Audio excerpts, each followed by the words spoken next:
Today I'm going to show you how to make picture frames, and from scratch. So we're starting directly from the wood itself to the finished frame in this process. All right.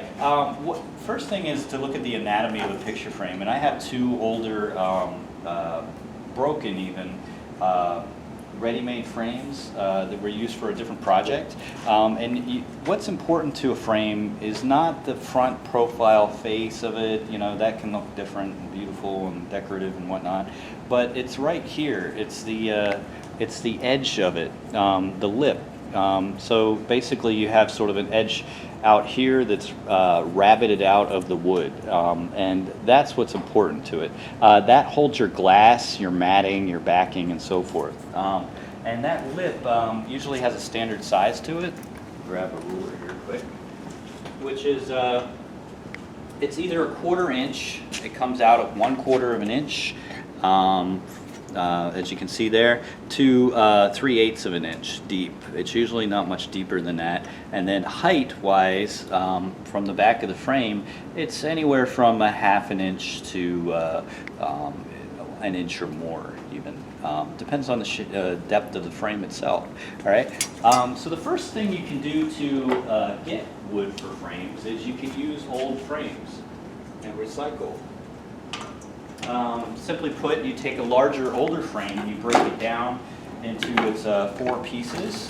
This one had V-nails in the back of it, and you can see it's had some water damage as well. So what I'm going to do is I'm going to clean this up, break this frame down, clean it up, remove the old rusty V-nails in there, remove the backing paper that's left on here, as well as these metal hangers of sort, whatever they are, and clean those sides up. And then I can chop the angles on a chop saw and build a smaller frame out of this one. I'll talk a little bit later about measuring to chop, but right now I'm still talking about processing. All right, so if you want to start from scratch, from a new frame, I tend to use, because I'm an artist and I need to frame a lot of works at a time, I tend to use just plain old pine wood. It's the cheapest wood you can get. Pine wood is also, it's a softer wood. It does have knots in it sometimes, but the benefits of it is that because it's softer, it doesn't wear out your blades or your bits as quickly when you're cutting it, and it's better for mass production, essentially put. And there's 3 different standards that you can use. Now wood is getting very expensive. So the first one I'm going to talk about here is these 2 shapes right here. So at Lowe's or Home Depot or whatever store you want to go to, you can find 2 different types of molding. These are called screen moldings, which are usually in the back of the store. This one's actually 1/8 by 5/8 with a slightly rounded edge to it. You can see there on the profile. So you would want to buy one of those strips, as well as a 3/4 inch by 5/8 inch strip. Actually, this is 1/8 inch by 3/4 inch, this one here. And then this one's 3/4 by 5 inch. And that's a simple way. If you don't have tools at home, like a table saw or a bandsaw or something, or even a router to be able to cut these frames out, you can just use these 2 pieces together. And how you do that is you glue them together, and I'll show you in a minute how to do that. But first, the cost on this. All right, so this will cost you $15 plus tax at this moment in time in South Louisiana. Each one of these, one of them is $6. I think it's a screen molding here, and the other one is $9. So together it adds up to $15. All right, and that's for a 8-foot length of molding. So you can factor in your price for that. Then the other thing you can do is you can get a 1 by 2, which this one's already cut out, but it gives you the idea. It's basically just a 1 by 2 profile. And one of these sticks that are 8 feet long will actually cost you $9. But then you actually have to either route out or table saw out the lip in it, which I had already started doing with this particular frame. So that'll cost you $9 a stick, 8-foot stick. The third thing you can do is actually buy a 2x4. 2x4s are roughly, I think, about $6 or $9, depending on the grade and quality you get. I go for the lowest quality because I need to max out how much money it costs to frame, in a sense. So I need to make more of my money. So I just go with the cheaper 2x4s. I look for straight ones. Try to find ones that don't have as many knots in them when I'm shopping for them, and just find the best one I can find possibly. And then what you have to do with that is a lot more milling involved. Not only do you have to route out the lip, but you actually have to split up the wood. So you can see here and get an idea, this was all from one 2x4. So I got 1, 2, 3, 4, 8-foot long lengths out of a single 2x4. So you're really getting the most for your money. That comes out to 2, 4, 6, 8, roughly $2.25 for an 8-foot length. All right. So that's as cheap as you can get these days. But you have a lot more with that. You have a lot more work involved. You need to use in our case, we only have a bandsaw and a table router and a planer to work with. So what I do is I will split these on the bandsaw. I measure them out to at least 3/4 inches. That way I can get four lengths out of them. And I split them on the 2 side. The 4 side, which actually is 3.5 inches. If you know, a 2x4 is not actually 2 by 4 inches. And I will split them on the bandsaw. Our bandsaw is equipped with a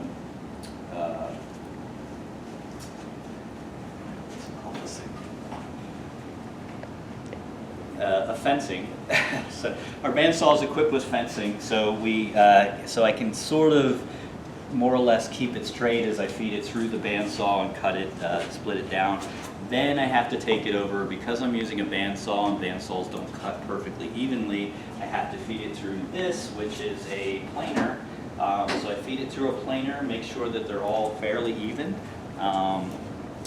in thickness, and then I can route it out utilizing the table router here and a rabbiting bit.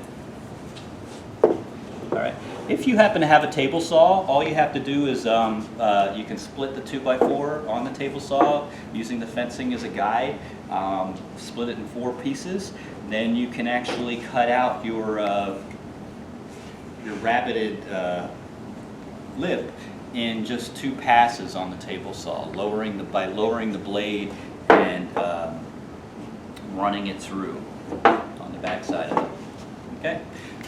Let's talk about this one here. The one that's done at home without the use of any machines, the frame molding. And so how you put this together is you actually run a bead of glue along the edge here.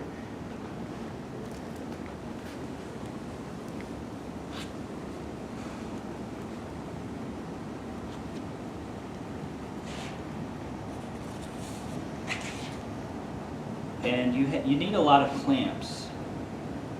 One for every foot along the length of the molding piece. So all I do is run a bead of glue along the edge just like that, and then I will take the other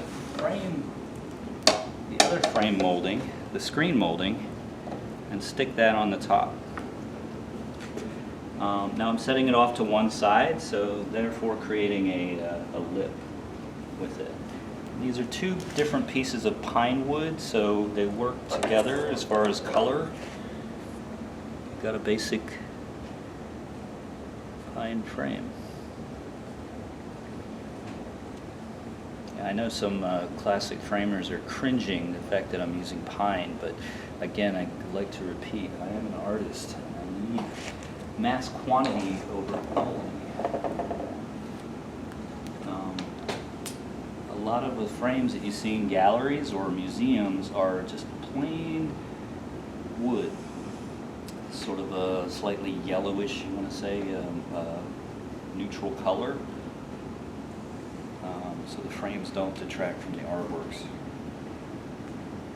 But you can, after you're finished with these, you can actually paint them in whatever color you want, and finish it after you put together. All right, so once you have your clamps on, I'm just going to show you just so there I'm putting a clamp every so often on there. I want to make sure that I hold the frame so I'm getting that lip shape off the end there. If you see that profile, we got a lip, and making sure that it stays straight. That's why you want so many clamps across it. And then you've got the problem of this glue oozing out. You want to let it sit for about 5 minutes until the glue somewhat dries or creates a crust on the top surface of it. And then you take an X-Acto knife and you will or a razor blade, just like this one, or paint scraper, that's what this is called, and just drag it along the top there. You want to try to remove as most glue as you can before it dries, because if you let it dry completely, it's a bit harder to remove from the wood. You have to do a lot of sanding to get it off of there. So I do it this way. That way I can reduce the amount of sanding that I have to do to the frame itself. Okay.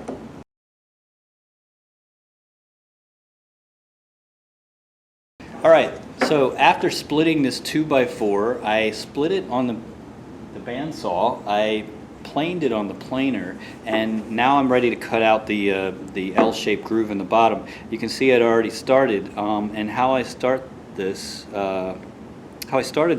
was on the table router. On the table router here, I have a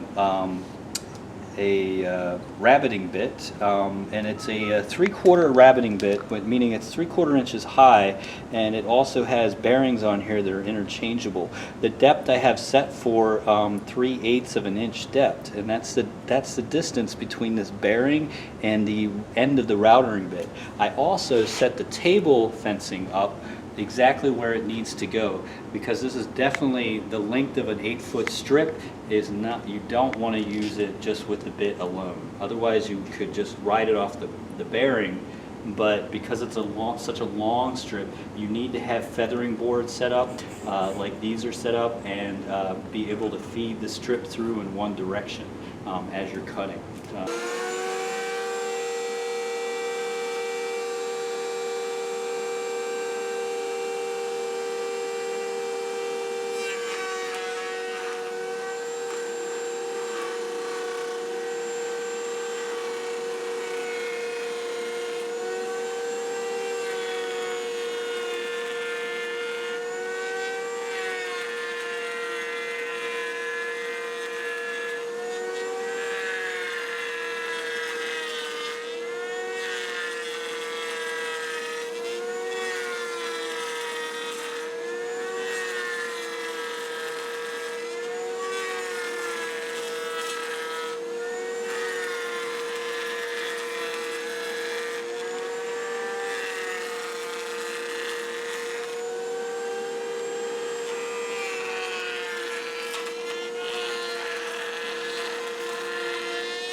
All right, so now I've routed out the inside depth of my frame.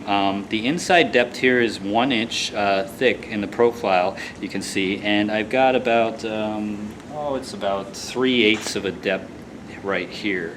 That's as far up. If I wanted to go up further, I would gradually move the blade of the router bit up slightly more, and then it would carve it out to about 1/4 inch. But I'm quite happy with this depth for what I'm going to be using this picture frame for. So that's how you make basic picture frame molding.